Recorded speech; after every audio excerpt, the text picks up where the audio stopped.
বাবা, চারিদিকে কি ঠান্ডা! শীতে যেন গা হাত পা একদম জমে আসছে। কুয়াশায় কিচ্ছু দেখা যাচ্ছে না। এখনো অনেকটা পথ বাকি। যাই, তাড়াতাড়ি পা চালাই।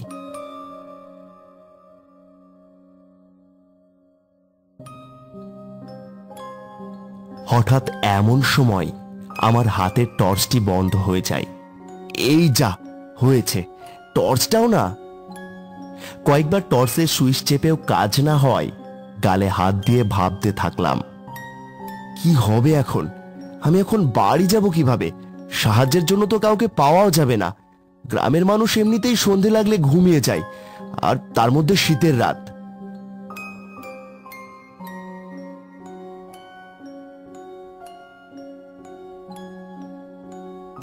ঠিক এমন সময় পেছন থেকে একজন লোক বলে উঠল, কে ডাক্তার বাবু? টর্চ জ্বলছে না। আমি পেছন ঘুরে দেখলাম রোগা পাতলা একজন লোক, বয়স 60 বছর হবে হয়তো। এত রাতে মাঠের মধ্যে ওনাকে দেখে একটু অবাক হয়ে জিজ্ঞেস করলাম, কে আপনি? আর এত রাতে একা একা মাঠের মধ্যে কি করছেন? আপনি সেসব বাদ দিন।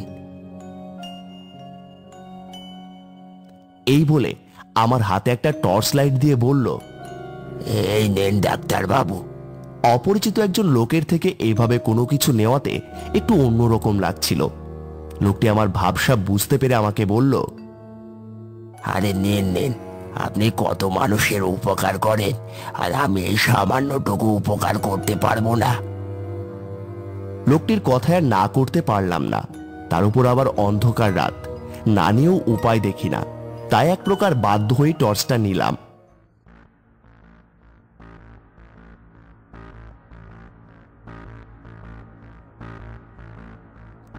ও দাদা, দাদা, আরে ও দাদা, আরে এ কেমন লোক রে বাবা! ধন্যবাদ দেওয়ার সময় পর্যন্ত দিল না। আচ্ছা যাকে, অন্য কোনোদিন দেখা হলে একসাথে চা খেতে খেতে বলা যাবে। মনে মনে লোকটিকে অনেক ধন্যবাদ দিয়ে সামনের দিকে চলতে থাকলাম।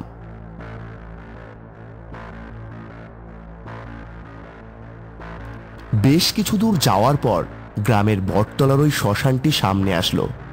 শ্মশানটির দিকে তাকিয়ে আনমনে বলতে থাকলাম, চারিদিকে কোনো সাড়া শব্দ নেই, একদম শান্ত পরিবেশ। লোকে অনেক কথাই বলে, সন্ধে লাগলে কি সব যেন দেখা যায় এখানে। আমি অবশ্য এসবে বিশ্বাস করি না।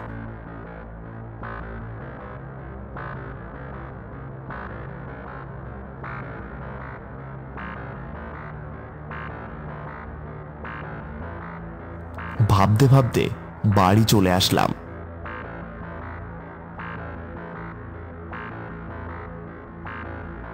বাড়ি আসার পর গিন্নিকে ডাকতে থাকলাম, গিন্নি, ও গিন্নি!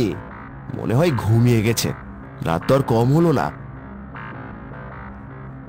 আমার ডাক শুনে তড়িঘড়ি করে গিন্নি দরজা খুলে দিল।